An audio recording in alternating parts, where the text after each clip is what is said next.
Saurabh, should we get started to some extent?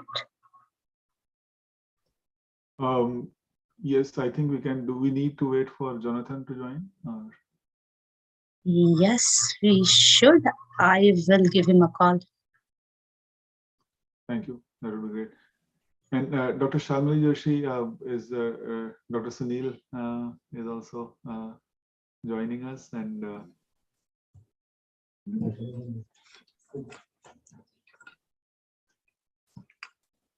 So are we joining now? yes, I think we can get started. Okay. Oh, good to see you. Namaste. Nice to see you. Jana? Are you both together now? Yeah, he's there. Okay. He'll be coming here soon. That's really nice. That's really nice. Thank you. So, do we need to wait to hear back from Jonathan, or should we get started and he can join? I think get started, Saurabh, and then let Jonathan join. I will start the recording. Meenakshi? All right. So, namaste everyone. Thanks a lot for joining us. Good morning, good evening, depending upon where you are. We are here today to talk to Dr. Sunil Joshi and Dr. Shalmali Joshi ji. They will be coming to Arshajyotish Gurukulam middle of next month to conduct a 3-day seminar. The first day would be on 17th, the Friday, and the next 2 days, 18th and 19th, will be the continuation. So we'll talk a little bit more about that. Before we get into that, let me just take a minute and do the opening mantra, and then we'll start. So please bring your hands together, closer to your chest. Close your eyes. Bring your focus on the hollow space between your palms. Take a deep breath in. Om Gam Ganapataye Namaha. Om Gam Ganapataye Namaha. Om Gam Ganapataye Namaha. Om Sahana Bhavatu Sahano Bhunaktu Sahavir Vavahai Tejasvinavadhi Tamastomavit Vishavahai. Om Shanti Shanti Shanti. Hari Om. Shri Guru Bhyo Namaha. Om Tat Sat. All right. There's Jonathan. Thank you. Good to see you. Yeah, good to see you too. So Jonathan, Joshi, Shalmali, nice to see you. Nice. Namaste. Nice to see you. So Jonathan, before we get into the discussion, I just want to take 2 minutes out and inform everyone about the upcoming course or upcoming webinar or seminar that we'll be conducting. So let me quickly. Excuse me. Saurabh, I cannot hear you properly. The sound is not that. Yeah. I see. I'm sorry. Jonathan and Speak a little loudly. You're speaking a little low. That's what I feel. Okay. I'll try doing that. I know. All right. Yes, let me do that. So let me just quickly share. It's better. Yeah. Okay. So as I was talking about, we have this seminar coming up middle of next month. So on 17th of June, Dr. Shalmali Joshi will be teaching a course on the women's health. Right. So let me just open that quickly here. So this is a 1-day seminar for women's well-being that will be taught by Dr. Shalmali Joshi. That is on Friday, the 17th. It will be a course that it will be a session that will be happening at Arshajyotish Gurukulam in person. There will also be a live streaming that will be available for people who are not able to travel to Arshajyotish Gurukulam. A little bit about Dr. Shalmali Joshi. You can see that on the website as well if you are able to go there. She and Dr. Joshi are both a long time Ayurveda practitioners. She graduated in 1984 from Sri Ayurveda College and Research Institute from University of Nagpur. She has been practicing Ayurveda as a doctor, as an Ayurvedic doctor since then. She along with Dr. Sunil Joshi is the founder as well as the operating director of Vinayaka Panchakarma Chikitsalaya, which is located in Nagpur. It also has a branch in Albuquerque in New Mexico. There are a bunch of other achievements that I would probably not do justice if I just read the pro forma over here. So I will not do that. But please look at it. And Jonathan here is with me, who has been associated with both of them for quite long. And Jonathan, I would probably lean a little bit on you to talk a little bit more about your personal experience with them. And before we get into that, just as a quick thing that on 17th, we have the women's health session. And on 17th, on 18th and 19th, we have the dosha management and Panchakarma Chikitsa session with Dr. Sunil Joshi. That would be over the weekend. So with that, Meenakshi, if you want to talk a little bit more about these sessions, or if I missed anything, please do that. Otherwise, I will hand it over to you, Jonathan, to talk a little bit more about Dr. Sunil Joshi. I don't think I will do justice as much as you can do talking about him. I will share the screen here, but I would let you talk a little bit more about him. Okay. I will just add one thing sort of to this. There is for everyone, the consultation with the Dr. Joshi and her wife is available for a very limited time. So do go on the site, do your book your consultation if you really want to. We prefer people coming in Ashravidya Gurukula. So that's our first preference. So if you are coming, do plan to come over there. The couple will be traveling a long way to see you. So we will be really looking forward to see you there. And we are really looking forward for the grace and the blessing of all of these years which has passed through. So we are looking forward to that. So with that, I think, Dr. Sunil Joshi can talk more about it, what he is going to cover in the sessions. And with that, I will pass it over to Jonathan to start with the interview, as well as sort of ask your questions. Well, thank you, Meenakshi. It's a pleasure to talk about Dr. Joshi and his wife, Dr. Shalmali Joshi. I met them back in 1991, I believe. And at the time, I was familiar with Ayurveda. I had the basics down. But what struck me was his incredible clinical knowledge. And of course, his specialty is Ayurveda. And so he really introduced me to Ayurveda. I went to India, did long sessions of Ayurveda with him. And then, I helped him with his book, Ayurveda and Panchakarma, The Science of Healing and Rejuvenation, and learned a tremendous amount about Ayurveda and particularly Panchakarma and why it works. And the book has been very successful. It's now been translated into 7 or 8 different languages. And he continues to travel the world doing his clinical work as well as Panchakarma. And he's got a beautiful clinic in Nagpur, Western style clinic that people attend all year round. So I don't know what more to say, except that both of them are really expert doctors. They know a tremendous amount about Ayurvedic science. And I guess one of the things I'd like to ask Dr. Joshi at some point, it doesn't have to be right away. Let's see how it fits. This question fits into the whole flow of things, but about Ayurveda in the West. What does he feel the future of Ayurveda is, particularly in this country, in the United States, that takes on things quite readily? And what does he see happening with the science of Ayurveda. So why don't I turn it over to you, Dr. Joshi? And of course, Shalmali, you can chip in anytime you want. Sure. But let's hear from both of you. Yeah. Thank you so much. And namaskar. Namaskar.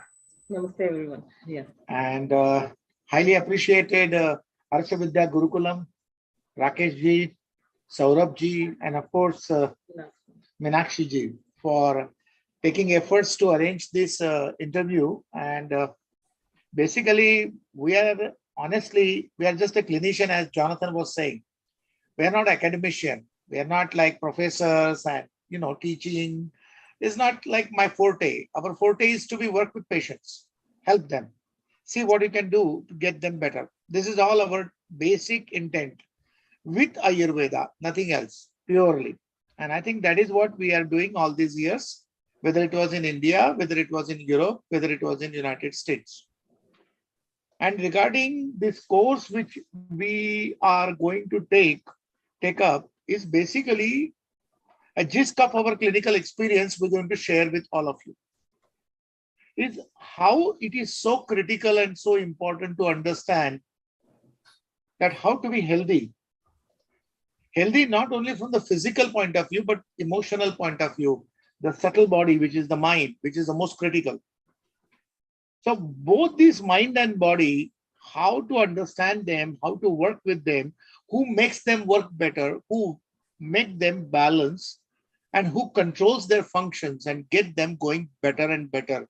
Because in Ayurveda, they clearly mention, very clearly, majority of the diseases, if they manifest inside the physical body or in subtle body, it's basically because of function of the mental functions or cognitive functions get affected, or various emotional issues. And that is what causes the various type of ailments created a problem in the whole body or in systemically.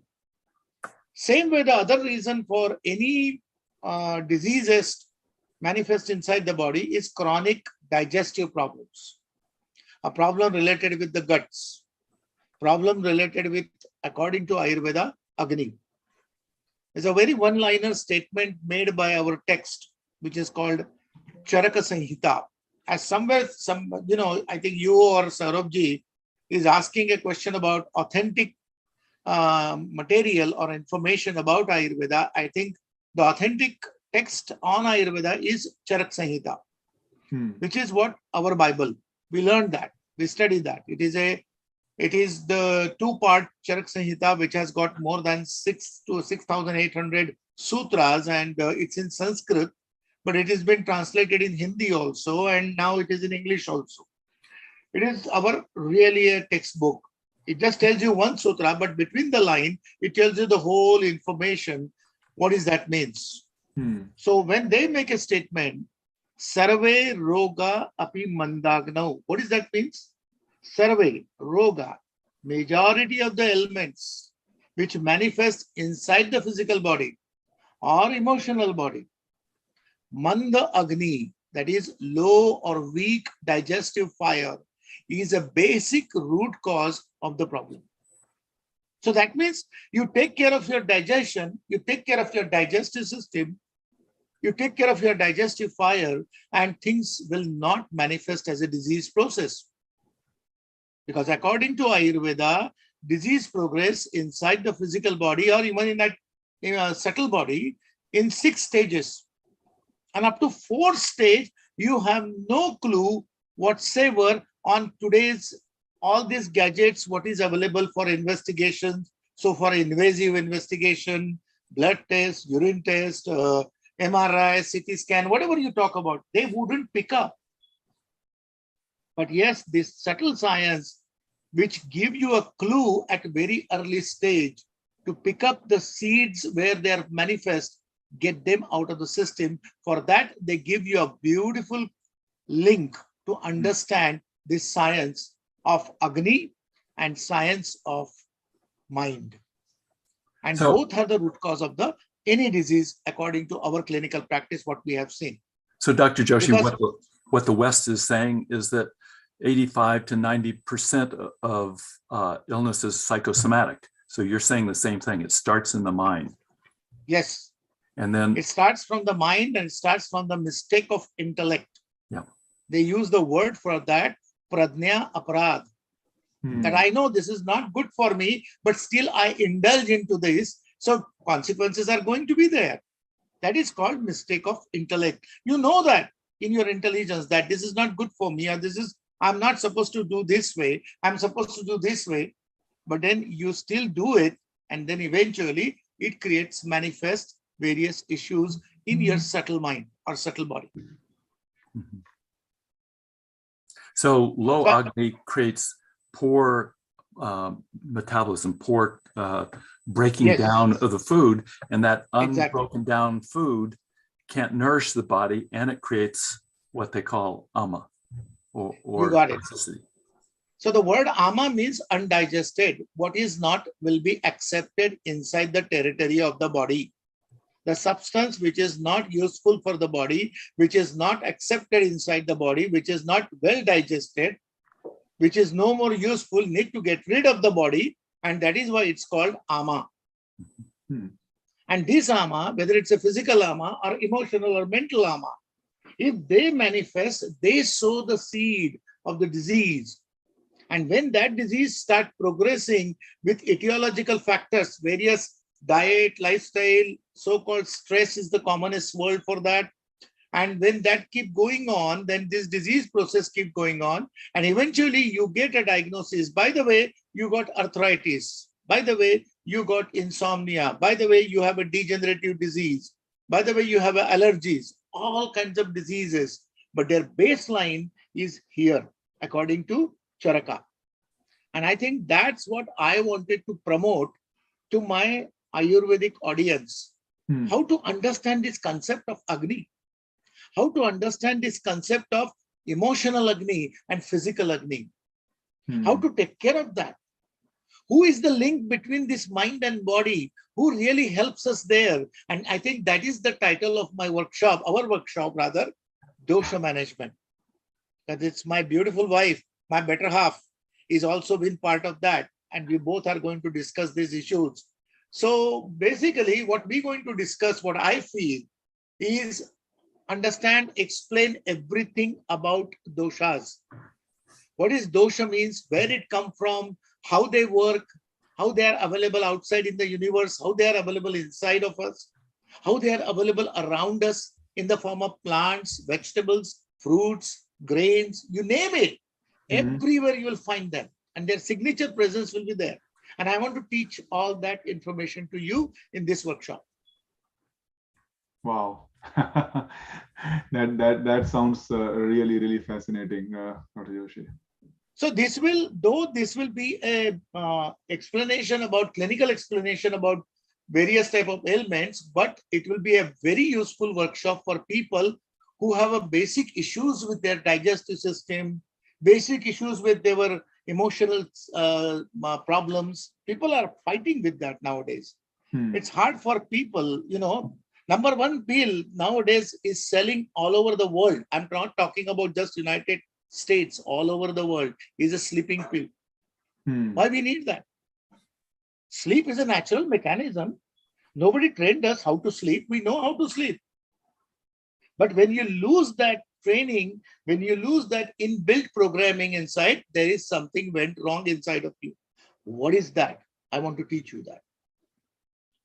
And according to Ayurveda, for longevity, you need most importantly good sleep, good diet, which is called ahar. That's where Shalmali is going to focus on. And most importantly, along with that, understand the stability of elevated sattva, a quality of the mind. If that gets stronger, automatically you are able to handle any stress, any emotional situation in a much better way. So it won't allow you to get victimized by the emotional situations and get affected with symptoms. It's like anxiety. Oh my God, it's like an epidemic now. People are so anxious. People are so nervous.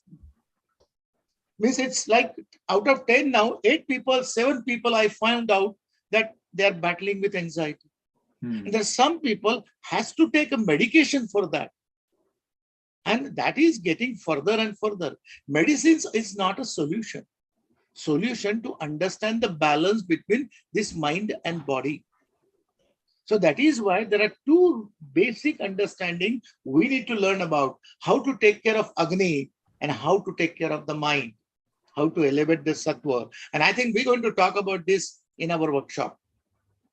And the link for both of them is doshas. So we'll be elaborately talking about doshas. And so this will be very good for anybody who wants to learn about themselves. That what can I do for myself to get better? So this will be our efforts. We will try to make it much simplified way to get this logically explained and give it the information to all of you, because that is our job. And this is coming not from us. This is coming from the text. Directly from Charaka, we're going to communicate to you. Dr. Joshi, could you very briefly describe for some of the viewers who don't have much background in Ayurveda, the principle of the doshas? Because it's so key to Ayurveda. Well, I'll be elaborating that whole information in workshop, but basically dosha means a concept which is a unique concept only elaborated by Ayurveda. No other science recognizes this. Everybody is just focusing on structures of the body, physical structures of the body, but as nobody is looking into the entity which programming the structures of the body. And that is why we call them doshas. Dosha means uniqueness. Dosha means not fault or default. The dosha entity means a uniqueness. A uniqueness each and every person expresses out. We know each and everybody by according to their natures, according to the way they talk, the way they behave, the way they expresses themselves, we recognize them. Oh, that Jonathan, oh, he's a lovely man. He talks about this. He talks about that, like it immediately comes to you. So this uniqueness, whatever is that personality holds, is recognized by doshas. And doshas is a inherent intelligence which is programming this physical body, my friend. So physical body is a practically hardware, completely programmed by the software we can call in today's language doshas. So what is doshas? Doshas are nothing but the elements which is in the nature, in macro form, in micro form, in subtle form, they work inside of us. And we'll be talking about that. Yeah. And that's why we call them Pancha Mahabhutas, 5 cosmic elements. I talk that in my book also. And I will encourage people, it's not to promote my book, be honest to you, but if you really want to learn about Pancha Mahabhutas, please have a look of chapter on I elaborate about Pancha Mahabhutas. I really gave a detailed understanding about elements, because that's where I learned about Ayurveda. That's where I understood that if I want to be an Ayurvedic practitioner, I better be focusing on doshas. Because if I know how to take care of doshas, I can take care of the emotional status of the mind and I can take care of the Agni also. And that is why doshas is very critical. And they come from Pancha Mahabhutas. Nice. Thanks for that explanation. Is that fair enough? Yeah. Very much.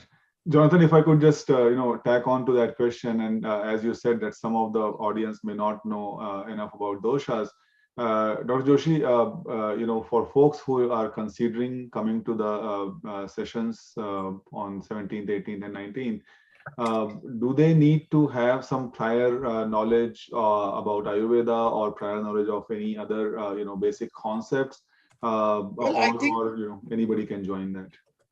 I think anybody can join us, to be honest with you, because we will be giving a basic knowledge. Elaborating like easy way to understand the Ayurveda. Basically. So if somebody does not have that information, they still will be able to understand it. That's what we want to do. But yes, if you have some background, if you learned something, if you went through some information, it will be good for you. It will make it little easier to understand what is that means. We'll be avoiding more technical languages, technical words. I'm always love to use Sanskrit because that's the way only I learned Ayurveda. If I don't chant, nothing clicks to me. So I'll be keep doing that, or she will be keep doing that, but we'll be immediately translate that so that you know what I mean. Makes sense. So yes, for your question, I will say there is a basic book on Ayurveda by Dr. Lad. If you get a chance to look into it, it will give you a lot of information about how Ayurvedic principles work, what is dosha means. Or if you get a chance to look at my book or any other person's book, it talks about it. Dr. Chopra talks about it beautifully. So you can look into that also. So Shalmali, what are you going to be presenting? Yes, I'm going to present basically the woman's issue from puberty to menopause, and different kind of variety of diseases, which nowadays we can see more than in 70s or 80s. Nowadays it is getting more and more those kind of diseases, which is very common, like PCOD, then fibroids, adenomyosis, or other kind of diseases, and menopausal diseases. So those kind of women's issue I'm going to discuss in my session. So that's what I'm trying to help. And but like in with the help of Ayurveda, not the concept which is hormonal nowadays they are giving to the women's. So our goal will be the how to balance the dosha, which Dr. Joshi just now mentioned. So balancing the three doshas and the cure, how to balance the doshas and taking care of the imbalance, which is like diseases we see nowadays. So that will help to understand the people how to do day-to-day basis simple few things, like what to do with dysmenorrhea or menorrhagia, like those things I'm going to talk in that my session.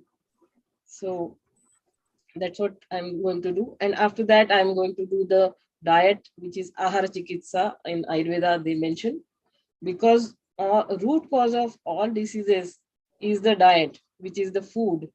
Absolutely. So that need to be educated basically for everyone, not in US or any other places, but it's everywhere. The Ayurveda says the root cause is the ahar, which is diet, the food which we eat day-to-day basis, and which nourishes our physical structure.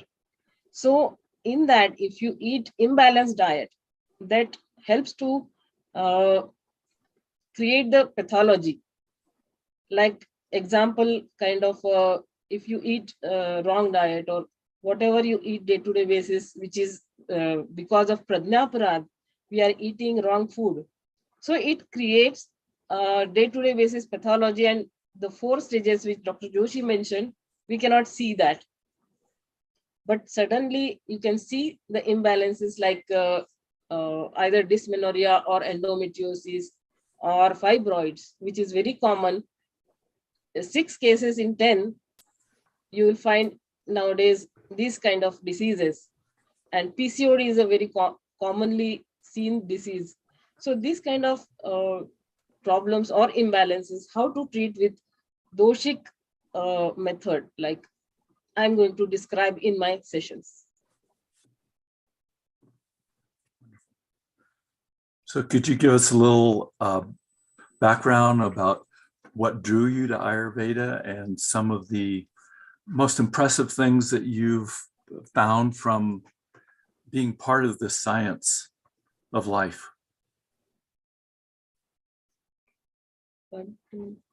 It's a question for Shalmali, right? For both of you.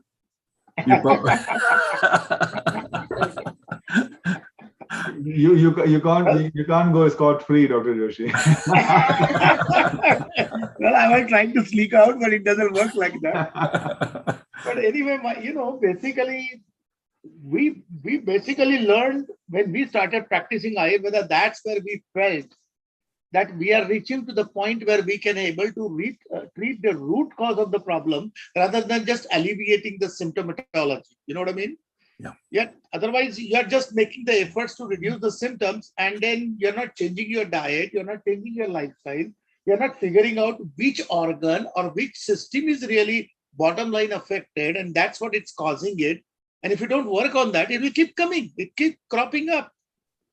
And that is why working with Ayurveda, this gives us an ability to look deep inside of the physiology, whether it's a physiology, pathology connected with mind, or whether it's a physical body. We got to see a chance to learn root cause of the disease and get rid of the root cause of the disease. And that's where we found good results and get great results. And I think that really makes us happy. What do you think? Yeah, definitely. Yeah, because, I feel like that we don't need to just alleviate the symptom. We need to make them free from that. Once that happens, Yeah, suppressing the symptoms is not a solution. But if you go underneath the root cause, that is going to definitely balance the dosha, and you can rule out that problem or root out the disease. and as just Jonathan, you were saying that understanding yourself, correct? That's exactly what about Ayurveda. To understand yourself, who you are. Mhm. Understand myself, that is okay. What is my constitution maybe? What is the doshic makeup my body holds? How is my body, my doshas are working? How they are affecting my physiology, my mental makeup, or my physical functioning? How it is working on that. Once we learn that, we can take care of ourselves beautifully by understanding which ahara or diet can help particular doshas, which particular type of lifestyle can help us to get better. And I think that is where Ayurveda really focus on, and that gives us a immense satisfaction to treat patient. And I think we love that. Mhm. I'm telling you, this is why it gives me a joy when I see a patient pain-free or symptom-free, not only symptom-free, but disease-free. It makes us happy. So honestly, yes, what makes us to do practice is because of this.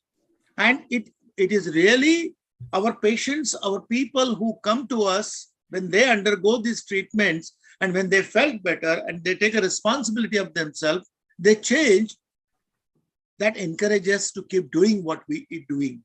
And I think that really helped me to keep practicing Ayurveda.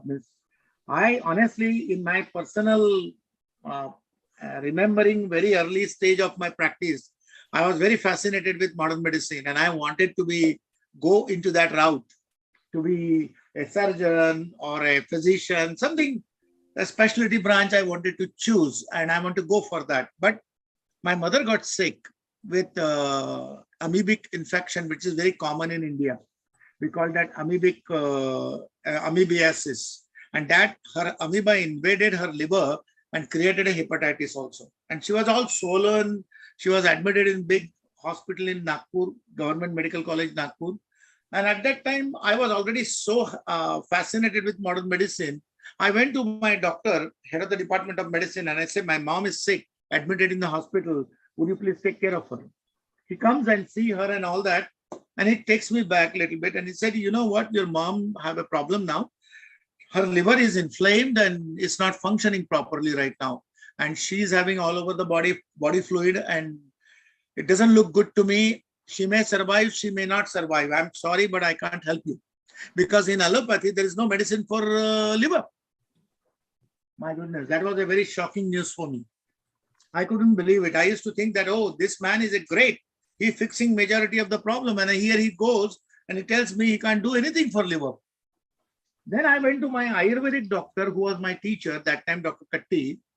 And he came to my home and visited my mother, saw her, examined her thoroughly, and gave her a very specific diet to eat and specific herbs and specific protocol. Then he came home and administered some bastis of the Panchakarma.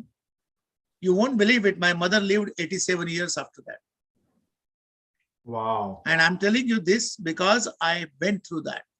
And that's where a turning point in my life. I said, no, I don't want to practice something where I have to tell somebody, sorry, I can't help you.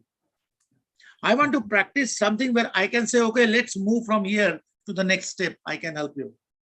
Provided you decide that you want to help yourself.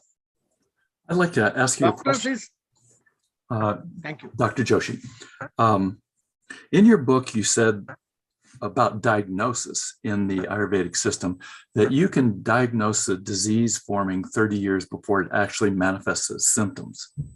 And how do you do that? And, when I asked that question, he says, the pulse. So could you describe a little bit, because it's so unique. You won't see pulse diagnosis. Well, I think Chinese medicine has it as well. Yeah. But say a little something about that, because it really is pulse diagnosis or nadi pariksha, we call that in our word, is not something completely unknown. It's a most known technique available till modern medicine era takes on. Because how we used to know inside the body. At that time, there was no stethoscope, no microscope, no gastroscope, no X-ray, nothing. Nothing was available to investigate. The only way we could able to figure out is to check the pulse. And what is the pulse tells you? The concept which I was just elaborating, Pancha Mahabhutas, that is doshas. So if you get very precise with understanding, analyzing doshas, you can figure out by checking the pulse, okay, where is the problem? Which dosha is affected? Is it Vata dosha is affected? Pitta dosha is affected? Or Kapha dosha is affected? There are various permutation combinations of that investigation methodology. Honestly, pulse diagnosis is an extremely fascinating methodology for examining the patient. But Charaka was very clear at that time. He said that Nadi Pariksha is important, but along with that, don't forget to do whole physical checkups also. Shrotas examinations, examination of what is coming out of the body, and then make a assessment and then treat the patient. That's the way I learned in my medical school when I was learning there. But pulse diagnosis is an incredible thing, which initially was hard for me to figure out.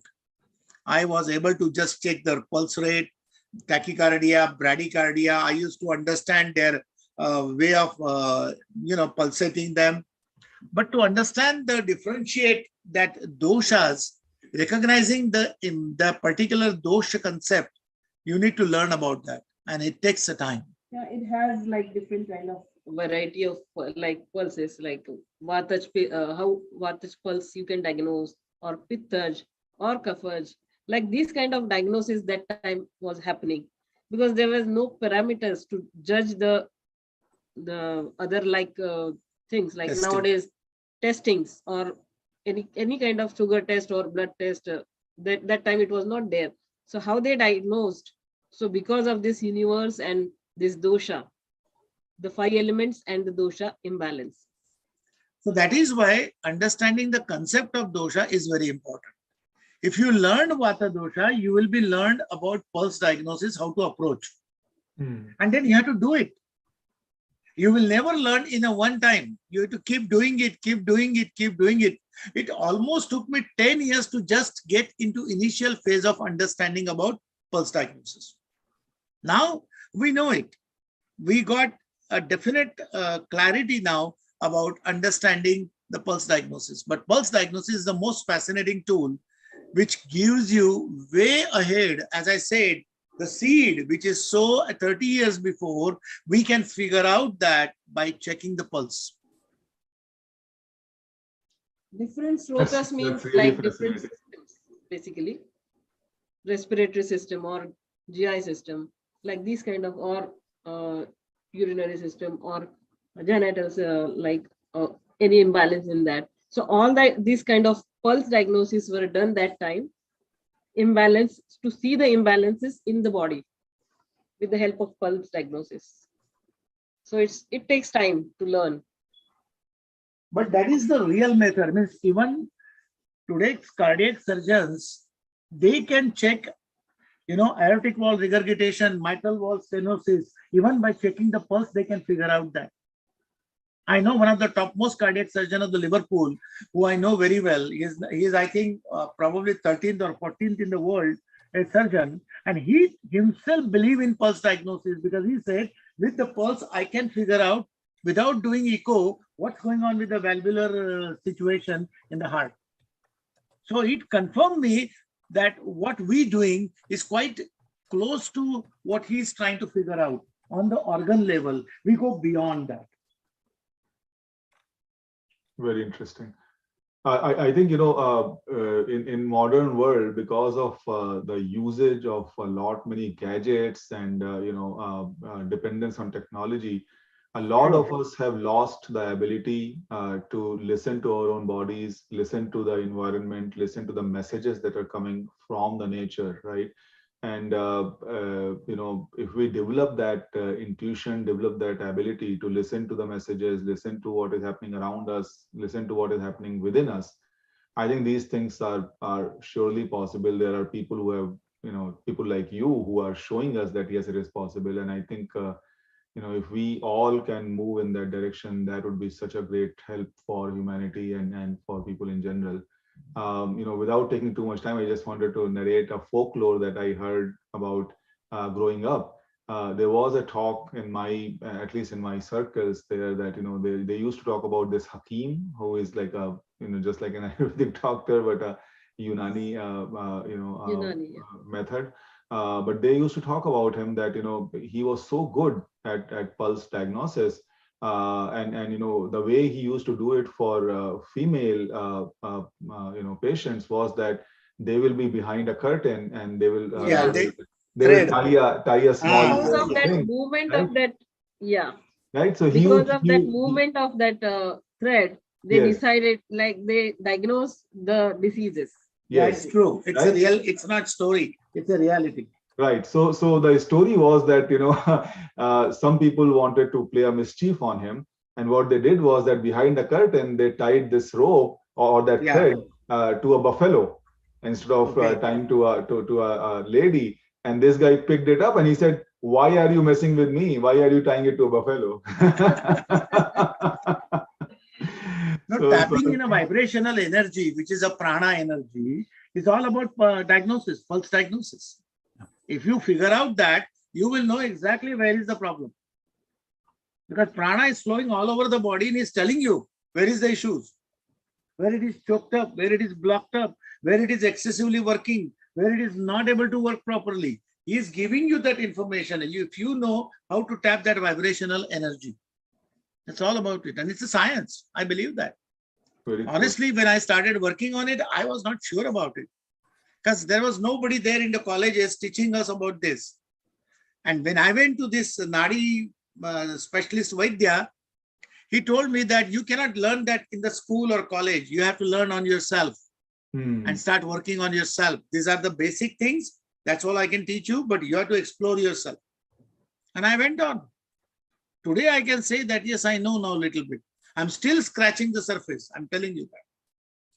So, Dr. Joshi, I understand that it takes about 20 years to master the pulse. And that might be an understatement, but exactly. It's so complex. Now, I want to ask you and Dr. Shalmali a question. You've now been teaching and practicing in the United States for 32 years. So what's your impression of Ayurveda in the United States? What's your impression of the receptivity? I feel good about it. I feel that Ayurveda is really getting solidified in the community, in the societies, in the people's consciousness, in the people's heart. People are open for that. People are hungry for that. They're accepting. Basically. They are accepting. And they are not just wanted to use this as a medicine. They want to use this as a life. So they can change themselves. And I think this is the plus point of practicing in United States, which I have found incredibly great positivity with the people who are coming to us. Means there are, say, out of 10, 2 people may not like to continue further. They just want some pills and medicines. And if they don't get it, and then they walk away. But there are majority of the people are not just coming for pills. Otherwise, a lot of people just looking for magic pill. Hmm. Because, if they don't get effect, they know that if you take an allopathic pill, which works like a magic pill, but it is a sword which has got two edges. One, it does a good, and 10 things it does a bad. Yeah, they give And people are now getting more aware about it. all medicine with all like basically the indication and 10 side effects like that. So this is why basically just taking medicine is not a solution. Solution is much more understanding yourself. And I Know think yourself. that's where I found United States is pretty open for that. The reason I was keep coming to US, it was this. It was very encouraging for us to help people because people are ready to take help and guidance and they wanted to go further. In fact, majority of the people were not even interested to take only pills. They want to know what else I can do without taking just pills. How can I take care of myself? Why should I drink warm water, or why should not I drink too much cold, or why should not I eat this particular type of foods and all that? It's all basically gives them an ability to control their own issues by themselves. And I think this is what about Ayurveda, to take care of yourself. Ayu means life, and take care of your own life. Veda means to know about your life. So Ayurveda. So I think know about yourself is what people are very interested in Western world. And I felt that was the most encouraging or motivating or inspirational point for me to travel all the way other side of the globe and keep coming there and doing the practice. And I think that was my experience. And what do you say? Yeah, all these years we have done a lot, and we had really good time with Americans and USA. And receptivity wise, they were really good and following the everything like with what we said, and they are really good about the science, which I can express myself. Yeah. Dr. So it's Joshi, a good fertile land for that. Dr. Joshi, this concept of a pill, having one effect and multiple side effects, would you say the same is true for Ayurvedic pills as well? Yes.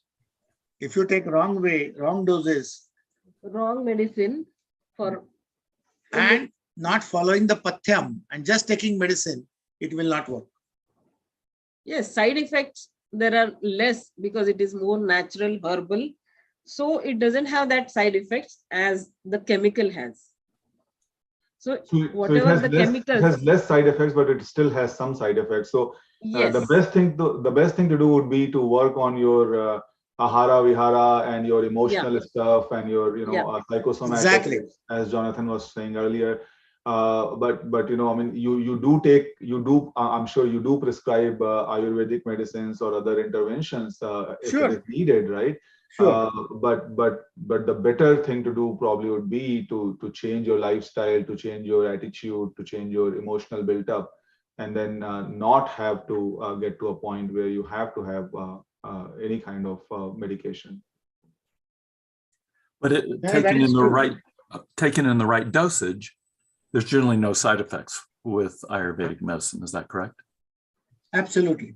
Absolutely. As long as you're taking correct way and correct doses,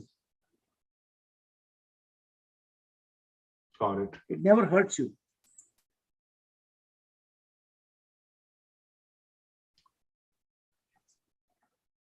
All right. There was one other thing that, Jonathan, if it is okay, I wanted to touch upon something that, I think, a lot of people on this call are very interested in Jyotish as a subject, right? And, that is something that binds us all, including Jonathan, myself, Meenakshi, I see a lot of other participants over here who are all fellow students of Jyotish. And we talk a lot about this concept of Nya, or the concept of, connecting to the, call it a higher authority, call it, universal, source of knowledge. And I think that's something that a lot of us do pay a lot of attention to, and feel that that's very important. I wanted to kind of just see that like Jyotish is supposed to be a Vedanga, Ayurveda is considered an Upaveda, I believe, right? So they are all sort of in the same family of knowledge systems, right? Do you have any thoughts, Dr. Joshi, that people who are already a student of Jyotish and are, let's say, getting started into Ayurveda, or have been studying both for years altogether, are there synergies? Are there concepts that can be taken from one field and then applied to the other, or vice versa? Well, I think, these are not actually separate branches. Ayurveda already have Jyotish in it, even yoga also in it. So as it is explained in our Charaka, Sushruta clearly mentioned, those who wants to practice Ayurveda, they must know at least little bit of astrology or Jyotish. They should know the principles, and they should know also yoga also. So they are not just only doing Ayurveda, means Ayurvedic medicine or Ayurvedic treatment. They should be fully understand the whole paradigm of understanding of Jyotish or yoga. So it is like that's where it can fulfill a person to get to the proper results of the treatment. And it is clearly mentioned in our Charaka that any therapeutic management is not just medicine or chikitsa. It is money, mantra. These are the primary treatment, primary sounds, primordial sounds, or primary vibrational energies, like I was just talking about, tapping the prana energy, pranic healing, which is people are doing nowadays, or along with that, using the James or using the specific type of according to Jyotish. Jyotish. So for that, Using the you need James. to know basic knowledge about understanding the Pancha Mahabhutas. Because whether you learning Jyotish or whether you learning Ayurveda, Pancha Mahabhuta is a common breach, It is. which is nothing but doshas. So for me, when your question comes, I really highly recommend for Jyotishis who are practicing astrology or Jyotish should know dosha concept to help people at the base level, to help them to get better. Because there are many people are coming to us, for you, where they need some help and they can't find that help. And then that's where the configuration of planetary configuration and descending or ascending energetically the planets, this is all part of the Jyotish which you people doing it, but which is really helping, where it is affecting is the prana and doshas. And I think that's where, if we really know about doshas as a understanding as a Jyotishi, will be a better way to treat various type of problems. Whatever tools you have, you can use them. So I feel that yes, there should be a synergy between both of them, and there is I do believe that. Very What do you interesting. say? Yeah, definitely. And I would like to tell about one thing, like the doshas or the Panchamahabhutas, according to that imbalances, they can wear like James kind of things, different variety of James. So that going to benefit with that problem or imbalance. So Ayurveda says money, mantra, like this kind, and destiny also they have mentioned, karma, where you have to do some karma kshaya, then only you can go further. Or disease is also there, but you have to take care of money, mantra, and karma, which is Deva Vyapashra they mentioned in Ayurveda. So that thing need to be combined, then that person can be feel better or balanced. That's what my emphasis on this. Surely, Jyotish is a science which every Vaidya should know, because when we make a chart, we know then which planet is holding the house and which planet is weak, which planet is strong. So that gives us some idea, clue, to go into the direction of analyzing the doshas and go from there on the physical and emotional level and start further management. And I think I was working like that majority of the time with my patients. In fact, in Ayurveda, they says that if you want to give a very specific remedy for a patient, then use their Janma Nakshatra. their birth nakshatra. Because sometimes you give a patient a treatment and if it doesn't work, then you better go for that. Like And you found the results. initially, our rishis used to, on specific nakshatra, they used to take the plant for the patient, like that. So at that time, they see the nakshatra time and everything, and they used to pray that plant that heal that person. So that kind of things also mentioned in Ayurveda. Very interesting. So it's not just about, I mean, I think what it boils down to, or at least points toward, that it's not just about an individual, it's about a collective, consciousness, right? I mean, Absolutely. Okay, that's, wow. It's a very nature-based system. And, in this world today, we're very cut off from nature. And so this science of Ayurveda seems to reconnect us with nature, with the plants, with timing, with the sunrise, the whole thing of living in accord with natural law. Sure. So it really is a beautiful science. Yes. Even when they say very clearly that sun, which is a representation of Agni, as I was talking about Agni, which is expressing inside, the same Agni is available in the universe and all the planets are moving around that Agni. And they all get affected or influenced by this Agni, which is nothing but a pure consciousness according to Ayurveda. It is the Atman, which is the self-consciousness, which is a universal consciousness, expresses out in the form of that sun. And I think that is very important to have that sun in our life. If that sun is not there, we know how you feel. Yeah, there's no life without the sun. Exactly. So as you know, the sun is so critical for us. Same sun is working inside of us. So if it is not working properly, how are you going to feel great? Yeah. How are you going to feel clear?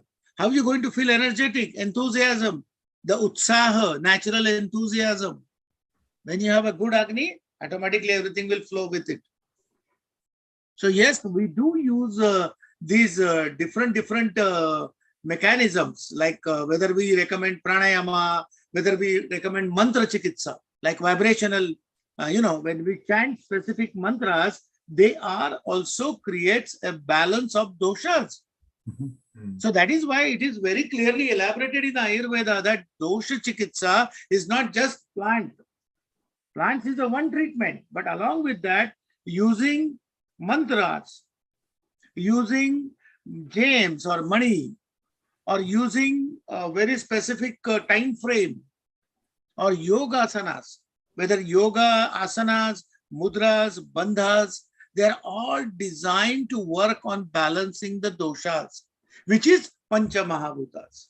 If Pancha Mahabhuta get better, your Annamaya Kosha, your Pranamaya Kosha, your Manomaya Kosha, everything stay in a proper balance and in rhythm. And automatically disease process will not manifest. And they give a beautiful secret of healthy life and rejuvenation. They say if you want to rejuvenate your body, you follow this. You follow Agni, you will have a longevity, guaranteed. It is Charaka who said that. And Ayurveda also uses yogasana for the treatment of specific doshic imbalances. Exactly. Yeah. So every asana is not good for everybody. It's like when you analyze a person according to the chart and decide about particular mantras or particular therapies, like that, even asanas has to be designed, which asanas to be given to that particular set of patient, or mudras or bandhas. Even pranayamas, there are different types of pranayamas. Everybody be doing everything is not recommended. Precisely according to your dosha makeup, dosha balance, you can use it. And I think this is what you can learn from Ayurveda. Nobody talks about it. Wow.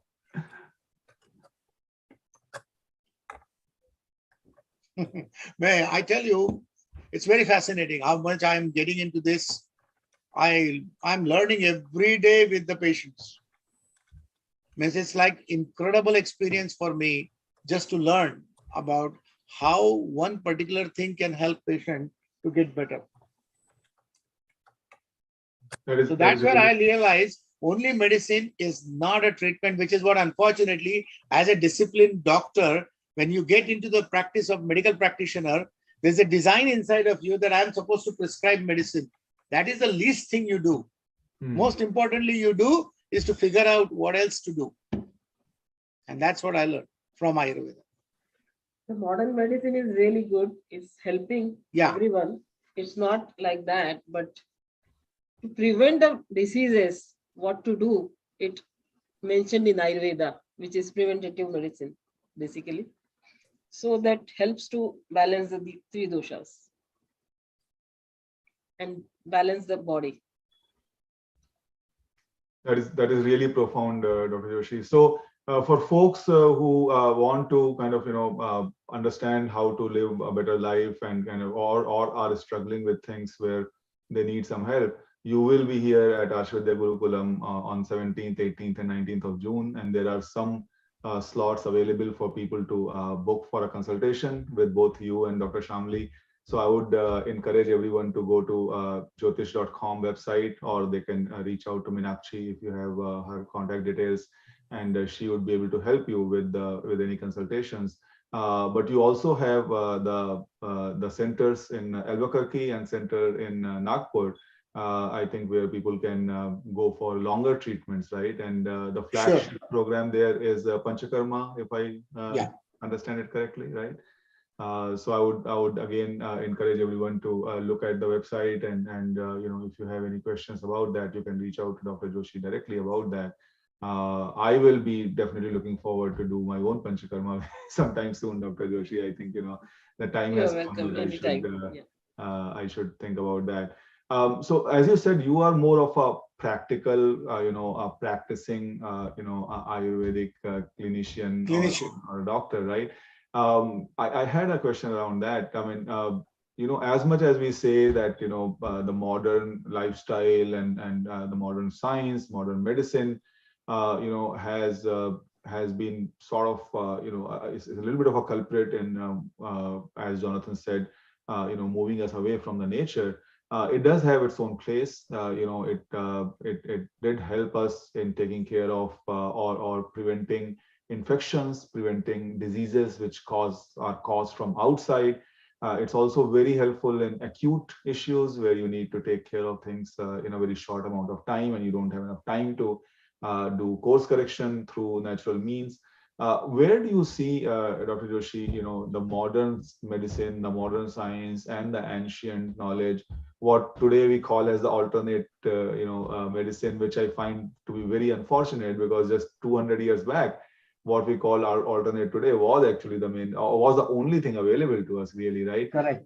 So how do you see the two coexisting, and what do you suggest to your patients who come to you and obviously cannot completely live, a life which was as it was 200 years back? Obviously, nobody, none of us can do that. So what kind of balance or what tips do you offer to your patients? Well, basically, if you look as a medical history or as a information, previously when allopathy was not available, like antibiotics not available, all these very important medications which has really stopped communicable diseases, because that time death, mortality was basically because of the communicable diseases. People were dying. Cholera comes, wipe up the whole community. Or dengue, or malaria, and cholera, or name it, any type of tuberculosis. These diseases were killing people. And that's where this Western knowledge came up with treating the bugs, killing the bugs, and making systems free from them, help to sort of get rid of the disease so that body can heal and start working and functioning better. And I think this is where allopathic system has done fantastic job, and I respect that. That is why now see what happened. Previously, people used to die because of the communicable diseases. Now people are dying because of non-communicable diseases. Which is the monster disease today? Hypertension. diabetes, insomnia. I mean, you name it. These are all non-communicable diseases, but there's no treatment in today's modern medicine for that. Conservative treatment. If you got blood pressure, take a pill. And patients are so sweet. They tell you, Dr. Joshi, when I take a history, you have any issues? Oh, I do have a little blood pressure. I take a very small puppy, a small pill, and I'm fine with that. But they don't realize that puppy is a very strong medicine. Yes. It's a strong chemical, Yes. which is creating some benefits and some negativity also. It's in fact creating more problem for you eventually in the future. So these people, you can see their histories. They get into one medicine, oh, beta blocker, then they need to do calcium channel blockers, then they need to do anticoagulant, blood thinner. It's like one after another chain of medication goes on. So what really needed to happen there is understanding the lifestyle and diet and balancing the doshas. That helps you to free from those drugs to keep depending on. And that is why I think that I never say allopathy. In fact, if I got a heart attack, I'm the first one to run to the hospital and get my heart attack stabilized so I can survive. Yes. Because now we got a medicine for that. When old time, there was no such a treatment available. When we don't have opening the coronary arteries with we do have herbs to help that, but not like instantly. But now today's this angioplasty, invasive treatments, they work very quickly. But what is the role of them? Just momentary. It should not happen again. There's no treatment for that. So that's where Ayurveda is the answer. Where we can tell you that why this happened, and if you don't want in the future to get another heart attack, what you should be doing. A lot of people are not knowing that. That's the problem. People go through bypass, angiography, angioplasty, all kind of problems, and they go to doctors every 6 months or get checked up, and they think they're fine. They're not fine. Disease is progressing further. There are many people who are doing CABG, like coronary artery bypass graft, CABG, and then they have to redo that again. They have to repeat that procedure again because it gets blocked again. So I think somewhere down the road, allopathic system has fantastically helped to treat communicable diseases and infectious diseases. Of course, that's where it is really given their wisdom has helped us immensely. And otherwise people can die in masses like today COVID, is really fantastic to go through this whole period of COVID. But what was it taught us? That if your internal environment inside is not appropriate, COVID will manifest so quickly and it will kill you. But if your own immune system, if your Agni is good, if your prana is good, even COVID gets inside, it can get killed and you will be survived. You'll be fine. And I think that's where Ayurveda works. So yes, I do respect allopathy and I do respect for their benefits. And that's why we know our limitations. We tell patients, this is where I'm good. This is where I can't work. If you need a surgical evaluation, surgical treatment, I'm not going to involve into that. You go to the doctor, get taken care of it, and then come back to me so that it should not happen again. As Shalmali was saying, prevention. So that is where Ayurveda works. But yes, allopathic science is a fantastic science, has helped us to get out of the infectious diseases, and mortality has significantly went down because of that. So I do support that. But again, that's not my forte. So if I have somebody infection, I'll send it to my friend doctor, take care of that. So if you have an acute issue, you have an emergency, you have any urgent issue to take care of, use the right tool for that, which is allopathy. But you have a health baseline and you want to change your health baseline, and to elevate the baseline on the longer term, then yes, you need to work with more natural ways, and you need to where you need to look holistically how to deal with the issue at the root cause rather than alleviating symptoms. Sure. And I think that's where Ayurveda is phenomenally supports. Whether it's today's monster disease, diabetes, high blood pressure, we have a good answers for that. We have a good treatments for that, provided You need to take participation in that. Just taking pills is not a participation. Doing the dietary restrictions, doing the lifestyle restrictions, following the specific routines, I think that's really makes you better and better. Fair enough.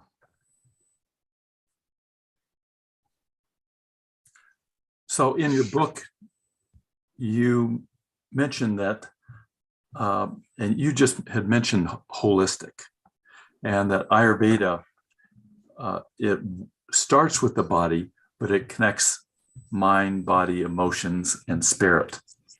Correct. And that that's why it's holistic. It takes everything Absolutely. about human nature into account. Well, the definition itself is explanatory, because what is Ayurveda? Ayu means Sharira, Indriya, Sattva, Atma, Sanyoge, Dhari Jivitam, iti Ayuhu. What does that means? That physical body, which is Sharira, Indriyas is your sensory apparatus, your physical sensory apparatus and your functional senses. And then your mind, beautiful mind. And finally, your Atman, your soul, the one which is the awareness, the one which is controlling the whole link of Ayu. So these are the four components makes the Ayu. So Ayurveda, whoever practicing Ayurveda should know all these four components. Sharira, Indriya, Sattva, Atma. They should know all four components. They should know what is that means.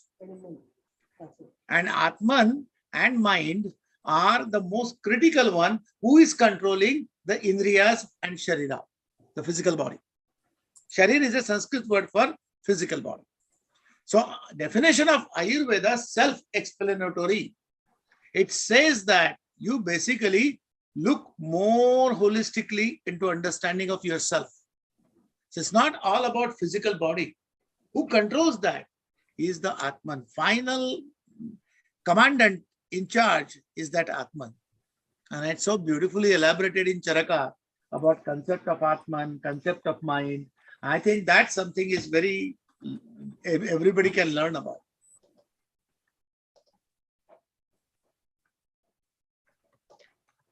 Very interesting. I would also like to open it up a little bit for the participants. If anybody has any questions and you want to unmute yourself or you want to put your questions in the chat.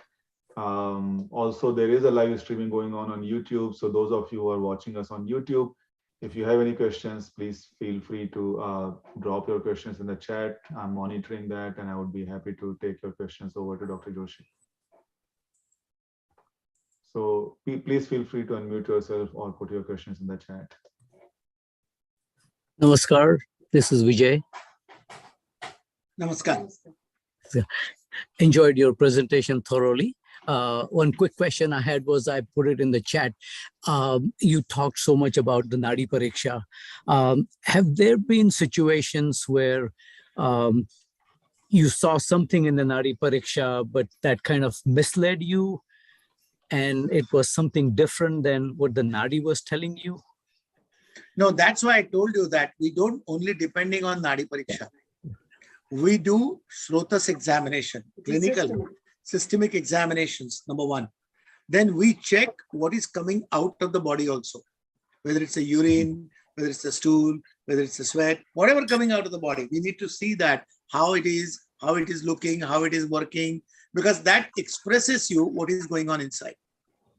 So it is clearly mentioned in our text that as an Ayurvedic practitioner, you must know doshas, dhatus, and malas. All three things you need to examine and then make a final conclusion. Just don't depend on pulse. As you correctly said, it can misguide you. You want to be careful about it.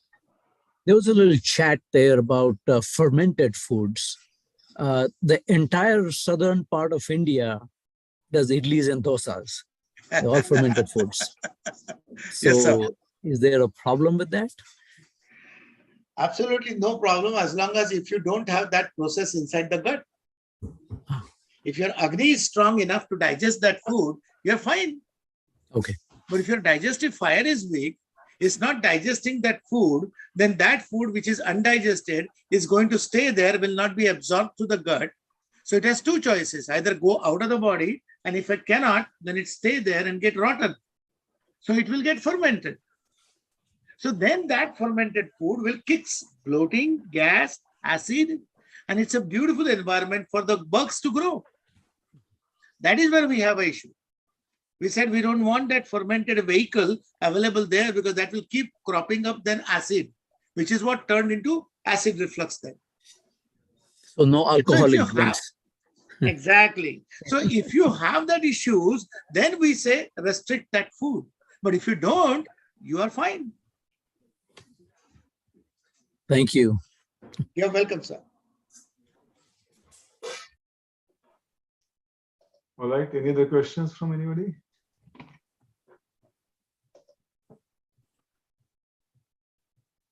There's one in the chat. About the yogasanas? Yes. It's a fairly extensive Yeah. answer. So, Dr. Joshi, the question is, specific yogasanas for specific diseases, and I am just sitting here thinking that probably not enough time to talk about that, and it may also be a better question. Yeah, it may also be a better question to take to a yoga therapy class rather than an Ayurveda class. Exactly. So. There is a whole treatment called Vihara Chikitsa explained in Ayurveda. Kalpana ji, I see your question there. The contact information is available on the website, jyotish.com. Please do get in touch with Meenakshi. She will be able to help you out with whatever your needs are. And Dr. Joshi's website also, I'll try and put that in the chat. I'd like to, since Dr. Joshi talked about suggesting that people read something on Ayurveda before the class, it might be helpful. This is Dr. Joshi's book. It's called Ayurveda and Panchakarma, The Science of Healing and Rejuvenation. And it's available at Amazon, through many bookstores, and Dr. Joshi's clinic in Albuquerque. Awesome. Thank you, Jonathan. Yeah, I was trying to search for the link as well. Absolutely. That would be awesome. All right. So unless there are any other further questions, we are reaching towards the end of this session. I think, we have taken a lot of time. It's getting late back in India for Dr. Joshi and Dr. Shalmali. So unless there are any other specific questions, we would like to start moving towards closing this session. Saurabh, there is a question from the YouTube cast. I am in the chat right now. Sure.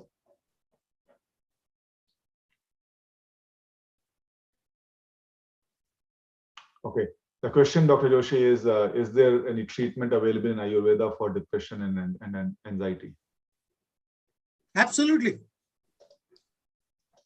There is a whole lot of treatment explained, elaborated in Ayurveda, because anxiety and depression, these are shades of emotional expressions of mind. So if you learn how the mind works, and that's what I'm going to talk about it in the class. And also, if you learn how the food nourishes your mind, and if you start working on the food habits, it can help your fight against the anxiety and depression both. Plus, we do recommend some herbs if required. So we do have a very successful treatment for these two monster diseases, which I see very commonly with people. Yeah, with the food, I would like to advise some yoga, which is pranayama and meditation, of course. So these kind of things also you can incorporate with this kind of problems. I would, in fact, double down a little bit on that and say, like you said, Dr. Joshi, these are non-communicable diseases, right? These are what they call as the adhija vyadhis, right? They originate from within, right? So, I mean, I would say that, if anything, it's Ayurveda, it's yoga, can help. Because the modern medicine again is very good when it comes to things or issues that originate from outside. But when it comes to issues that originate from within, including cancer or diabetes or hypertension or anxiety or any kind of a neurological disorder, I think it's these alternative medicines, which are which are probably, you know, the go-to toolkit, right?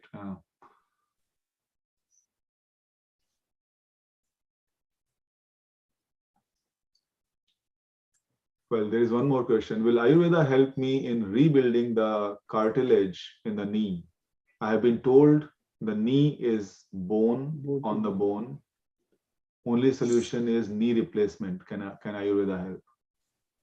We get these patients all the time in India and we work with them.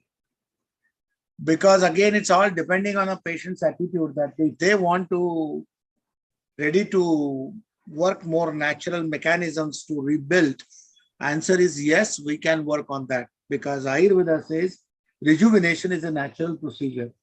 That is the definition of physical body. When we call Sharira, means an entity which is constantly rejuvenated. So yes, your cartilage is supposed to rejuvenate. In that particular age, when your cartilage cannot rejuvenate, which is called the age of Vata, I'll be speaking about that in my class.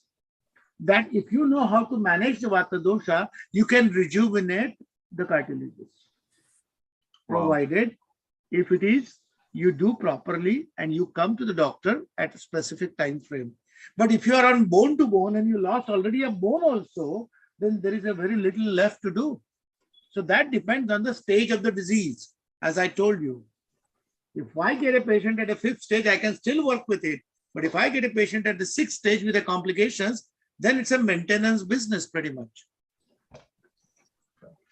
And I mean, even maintenance is good enough, right? I mean, that's what. Yes, of course. I have a patients who are practically walking with the sticks and walking with the walkers. Get rid of that and they're able to handle their pains very easily and they're fine. Yeah. Because they don't want to go for a knee transplant or operation. So they said, we are ready to do whatever you say, and we help them. So yes, we do have a treatment for that. Very fascinating. Very fascinating. All right. So yeah, I think, you know, if there are no more questions, I don't see any questions in the chat. So thanks a lot, Dr. Joshi, Dr. Shalmali, for spending time. I know it's getting very, very late in India. So thanks a lot for staying with us. Jonathan, as always, please, you know, My pleasure. accept my gratitude for being here and sharing your experience with Dr. Joshi and, you know, talking about, you know, your journey with him. Dr. Joshi and Dr. Shalmali Joshi will be available on 17th, 18th, and 19th at Arshajyotish Gurukulam. If you want an appointment for consultation, please visit the website jyotish.com or reach out to Meenakshi at ms@jyotish.com. We would be very, very happy to have you join us in person for the 3-day sessions that we're having at Arshajyotish Gurukulam. But if you're not able to travel, there is live streaming available. You can watch it online. We try and make it very, very interactive for people who are online as well. If you are, you know, like you are doing it right now, you can unmute yourself, talk to the presenter.